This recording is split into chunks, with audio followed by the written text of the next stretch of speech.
Oh, this is like exactly what our grandmother. You guys know that Chinese love the double, triple entendres when it comes to naming food. There's a great ratio between fat and meat. The garlic is very subtle, but strong and apparent at the same time. A lot of this food kind of gets clumped in under the larger umbrella of Shanghainese food.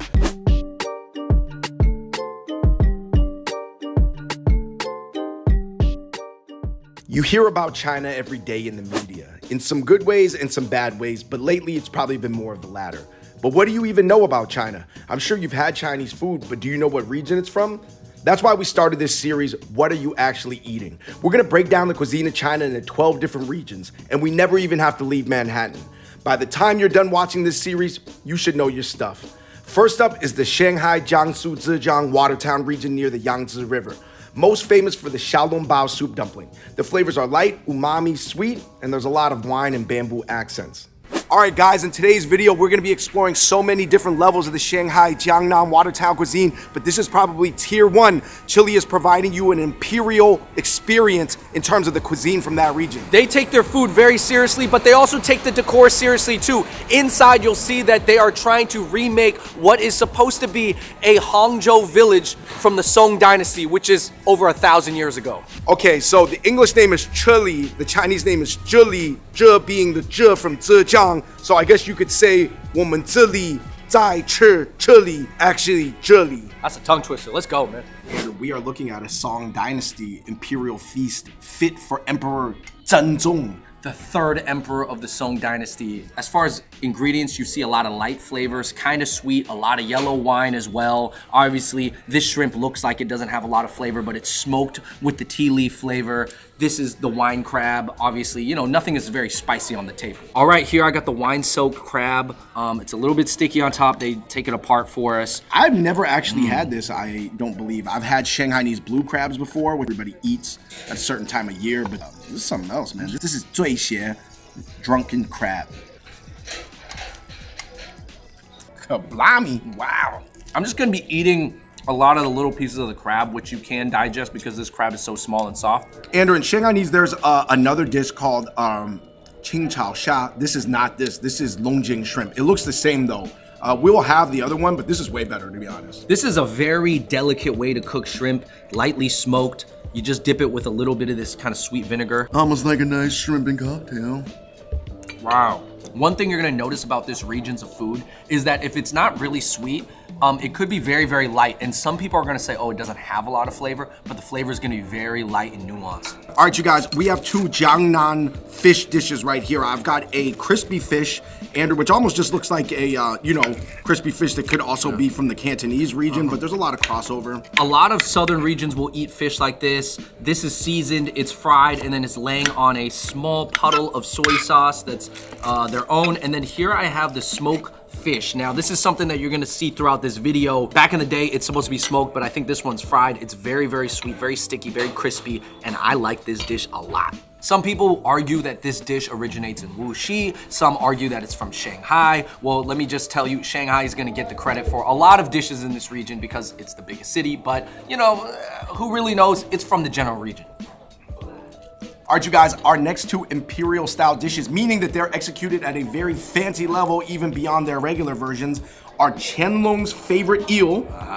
Even more than Peking duck. Who knows? Maybe he tried to call it Qianlong's duck, but he didn't get the name, so he got the eel. The root of it is from the Hangzhou, Watertown region. Why do you think it's considered so fancy? Is it because kind of the food down here is cooked so delicately with care? I heard historically it was the first place in China to be considered rich. And still to this day, actually, that region is considered quite wealthy relative to other regions. Yeah, Jiangsu is a nice place. Qianlong's eel. Eaten like Peking duck. All right, these are simple dishes you can find at pretty much every spot, but they won't be executed at this level, obviously as high as Chile is. This is a ji cai chao nian gao. So ji cai is a very particular vegetable that they use. It's almost like I want to say like a Chinese arugula. You're gonna see this used in fried rice, where you're gonna see white and green fried rice, oftentimes at Shanghainese restaurants. This is what it is. Ji cai chao nian gao. This is the loofah. Loofah is a type of vegetable that comes from Chile's special supplier. So I think you're gonna find this more in China than in America. I've actually never had loofah until I got to this restaurant. But this is a banger dish too. Yeah, they look like green noodles, but it's really more like shaved like a zucchini cucumber. It's better than zucchini. It does kind of taste like a zucchini stem. It's very soft. The garlic is very subtle, but strong and apparent at the same time. It's like buttery zucchini, but less bitter. Andrew, this is cui ji. This is wine chicken. You can find this at every single level of, Jiangnan Shanghainese restaurant. Here, obviously, they got the goji berries on top, some flowers and stuff a little bit elevated. More imperial, but you can find this anywhere. For me, sort of like the Longjing shrimp with the green tea flavor, I'm looking for a strong wine flavor. I want winos and alcoholics to go for this. Okay, last but not least, we got a sweet ceremonial dish. It means good luck. You're gonna eat it more for dessert. It's very popular in the region. You won't find these everywhere else in China. This is a date that's been pitted. It's been split in half, and then they kind of put the little rice mochi on the middle. It tastes a lot like chia gao. Chia gao is like a sticky rice date cake that, for me, Andrew, it's like one of my favorite things to eat. Yo, that was so dope to try like elevated Shanghainese food for the Imperial Song Dynasty. I think one thing that you guys will notice is that in a lot of parts of China, not all, there's like sort of like two different cuisines. There's an imperial cuisine and then like a layman's cuisine. It's the same thing in Beijing because society for so long was so hierarchical and stratified that people literally ate like two completely different things in the same city. So not all the spots that we go to are gonna be this fancy, but what I hope is that you're gonna see a lot of kind of Shanghainese region dishes that you have never seen before, because I think a lot of people, they're used to the xiaolongbao, they're used to the Shanghai chow mein and things like that, your regular Shanghainese dishes that are very legit and very good themselves, but it goes way deeper than that. Beyond xiaolongbao. Today, we're gonna be checking out authentic foods from Wuxi, Hangzhou, Shanghai, and more. Some of it's gonna be very authentic, some of it not as much, but we're gonna be learning the whole journey. So hopefully next time, you know what Chinese food you like, don't like, and most importantly, what Chinese food you're actually eating. All right, you guys, we are at Little Alley right now in Midtown. This did get a Michelin recommendation in 2020. This was started by a group of Shanghainese friends here in New York City. Let's get into it. I mean, we're looking at the starters right here. This is the malantou with gan tofu. So this is really representative of the Watertown regions and the cooking techniques because of the meticulous knife work. If you guys ever see somebody just going dum dum dum dum dum dum dum dum dum dum dum dum dum, that is representative of Jiangsu Su Cai, Huayang Cai. Very light. A lot of Shanghainese food, you could kind of compare it to Japanese food. Moving on, finishing off our Shanghainese starters, you've got the crispy eel. If you look at that region, they're very much trying to take freshwater eel.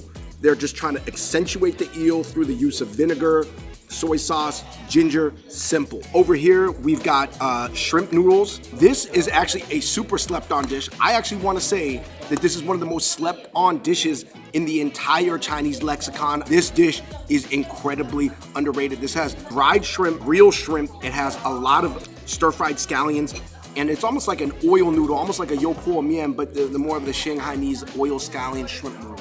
I'm just gonna go with the fork. This is a banger dish. Do not sleep on the shrimp with dried shrimp noodle. Another thing about the Watertown regions, your Jiangsu, your Zhejiang, your Shanghai, your Anhui's, there's actually a ton of Buddhist traditions there. This is gluten, honey tofu, cold, sweet, vegetarian. As you can see, everything sort of shares a similar color profile due to the chikiang, light black vinegar, soy braise. Of course, this one throws in the addition of heavy ginger. This is crispy fried eel right here, guys. Kind of a controversial dish because a lot of people don't like eel, but to me, the eel has been sliced into thin strips, almost like a calamari. You don't eat the whole squid, you don't eat the whole eel. The chikiang vinegar is strong with this one. I've got to say, between this and the shada mian, these were my two favorite, easily 5 out of 5. All right, you guys, the mains have arrived here at Little Alley. Like we said, there used to be only 4 main Chinese cuisines. It was Lu, Su, Yue, and Chuan, right? So Lu and Su, they kind of compete to see who's like the originator of all Chinese food. This is Su, Jiangsu. Lu Guo was more like Shandong. That's where Confucius is from, also where our mom's from. But our grandma is from the Su side. So shout out to Jiangsu.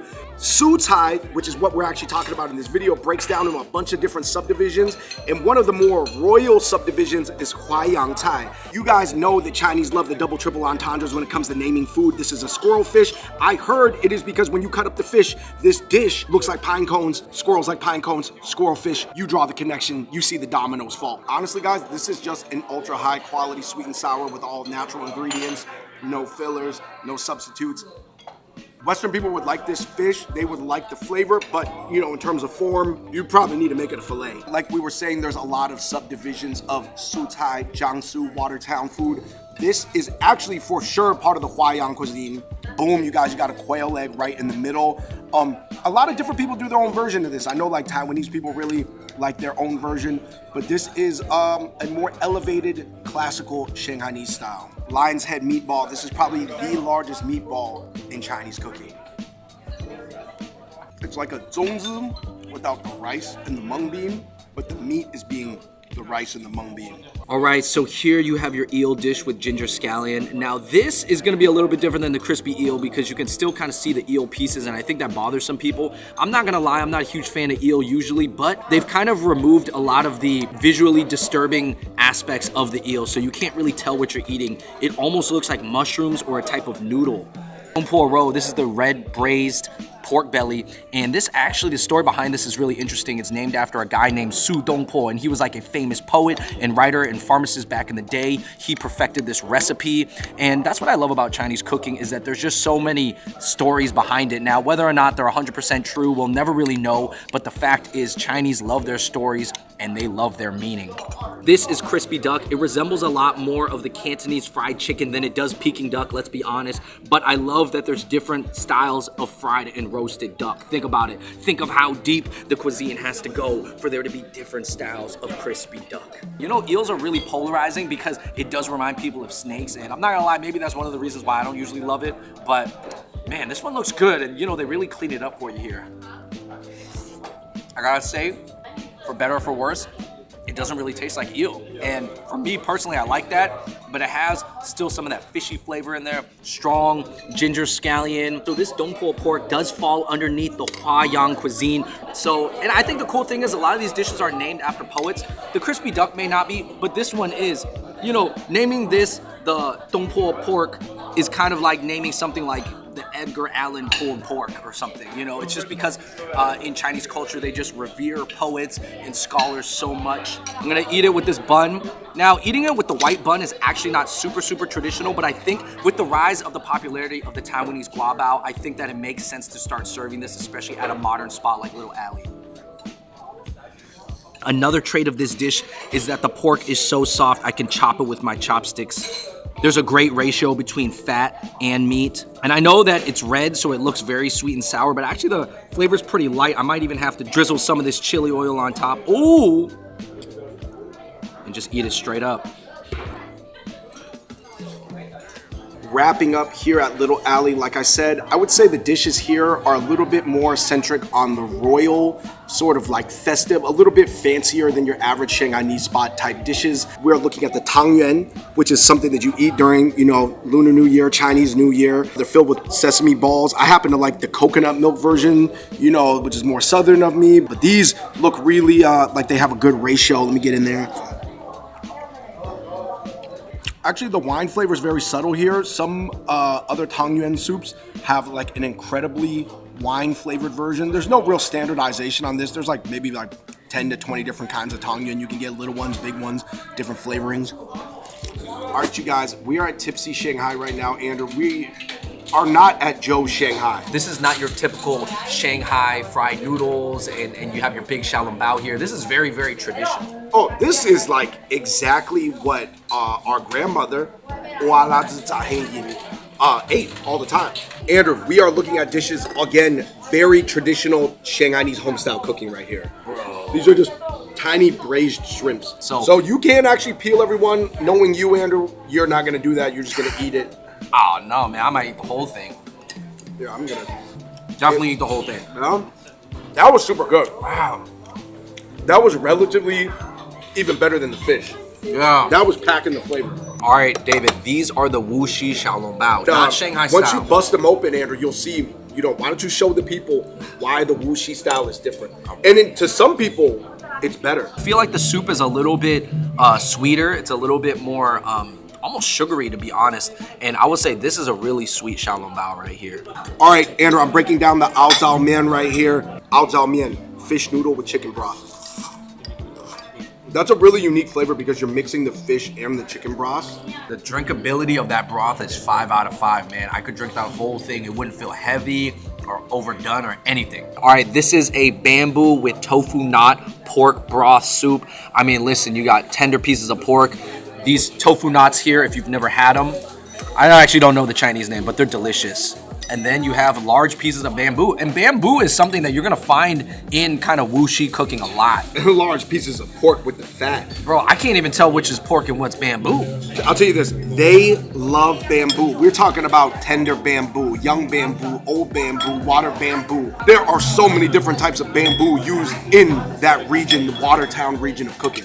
Moving on, Andrew, this is the Shanghai smoked fish. Now, I know Wuxi also does a smoked fish, but I don't think it's as saucy as this one. Now, it's not actually smoked, and if you made me bet, that's partially due to just logistics of not wanting to smoke fish back there, because smoking is a long process, so I think they fry it and glaze it. It tasted similar to the Wuxi style, but way saucier. Anyway, the food is usually light, sweet, mild, with a lot of light vinegar and cooking wine accents. Bamboo is often used to draw out the umami flavor, and most things are cooked with a tender, soft texture. The main focus is maintaining the original flavor of the item being highlighted, whether that be a meat or veggie. All right, everybody, that wraps it up here at Tipsy Shanghai, but we got another spot to go to. So we're here at 3 Times. The owner is from Hangzhou. The owner of the previous spot was from Wuxi. So this is pretty interesting. So they all have Shanghainese food on the menu, but they all have a few things that represent their very ultra specific city they're from. Andrew, leading off, it's the Nuro Tang. This is Hangzhou only. I heard that this is the #1 breakfast in Hangzhou, not in Shanghai. Hangzhou. Right. You know what? I've been to a lot of Shanghainese restaurants and I've never seen this dish until I came here to 3 Times, where the owner makes it a point to serve certain Hangzhou dishes because he wants to rep the hometown, because maybe a lot of people, they're not familiar with Hangzhou food. And there's not a lot of Hangzhou restaurants. You know what the interesting thing is, Andrew? Shanghai is the most dominant city in that region, but Shanghai itself is not a water town. Hangzhou and Suzhou are water towns. So this beef soup is pretty simple. You have the funsi, and then you have your sliced beef, and it's kind of like a spicy soy sauce broth right here. It's very, very simple. Great for breakfast, gonna get you started on your day. This is a dish that actually is popular in Nanjing, but like I feel like not popular in America. Nanjing Yazi. Yazi is duck, Nanjing ducks. It's a cold duck dish. Listen, it's not bad, but by all means, it is a cold sauceless duck. This is also very unique, very Shanghainese. This has got radish on the inside. Wow. And some salted ham, I believe. And then over here, Andrew, we've got ones that are, I've got more of a sweet pastry over here. You know, these were the hottest out of all the things, man. So these are Shanghainese, what they call, I believe they call clamshell pastries. Very crispy and flaky. Overall, pretty good. So what's interesting about these Shanghai huanduan, huanduan is how you say in Mandarin, how you say wonton. Let me show you. On the inside, Andrew, they have this very particular vegetable called ji cai. And it's almost got its own flavor, almost like a sharp arugula. And I love how the wonton broth has a little bit of wine in there. Like we said, Shanghainese food, very heavy on the wine. Stir-fried rice cakes with pork. This is a popular dish that you would probably find at any standard Shanghainese spot. Between the restaurants of Tipsy Shanghai and 3 Times so far, you can tell that the flavors are a little bit lighter. It's cleaner. There's not too much grease.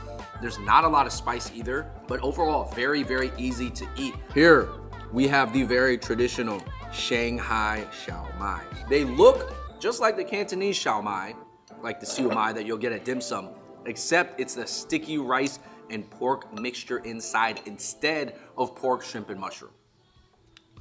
Let's take a look. It's the same wrapper though, top's open. They drop the top. These you will find at all times in the morning. I mean, this is like essentially a rice dump. Last but not least, David, we have the second most famous bao from the Shanghai region, which is the Shenzhen bao. David, do you know if the filling is usually pretty similar to a Xiaolongbao? I feel like it is. Yeah, it does feel like it's still got the same braised meat, Shenzhen bao.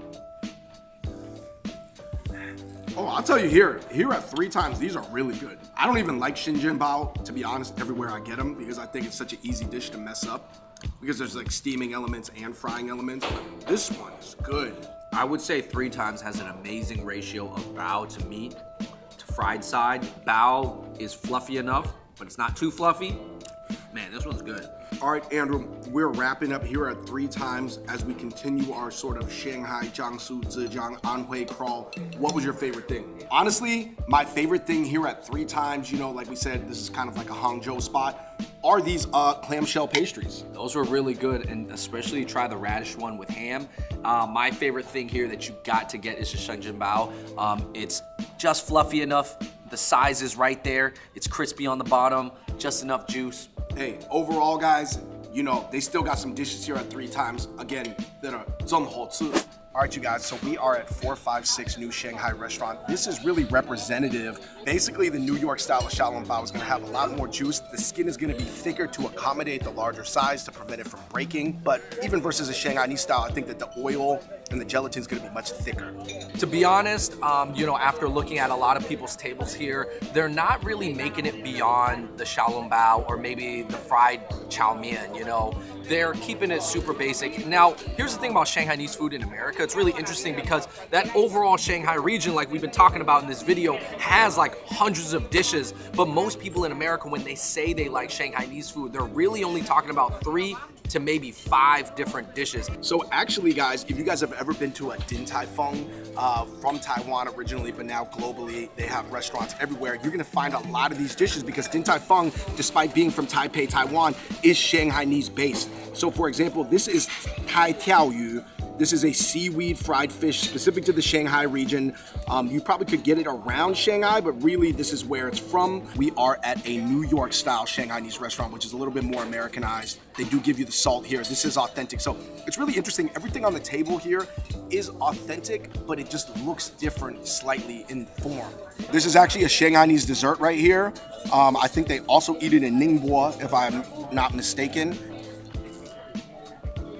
This is very traditional. I do not think a lot of young people would order this. This would be something definitely for the older crowd. This is zuiqi, aka drunken chicken. And man, this dish really also epitomizes the region because it's so light and it just uses wine as the primary flavoring, keeping the ingredients, whether it's the shrimp or the chicken, in such a clean format. I mean, that is very, very, very emblematic of the Jiangsu region.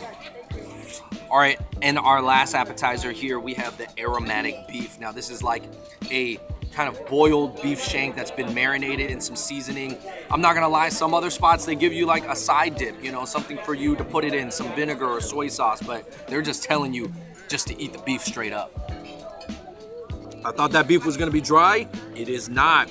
I'm feeling the aromatics. You are looking at a zhuti, a pork pump, aka a pork shoulder right now.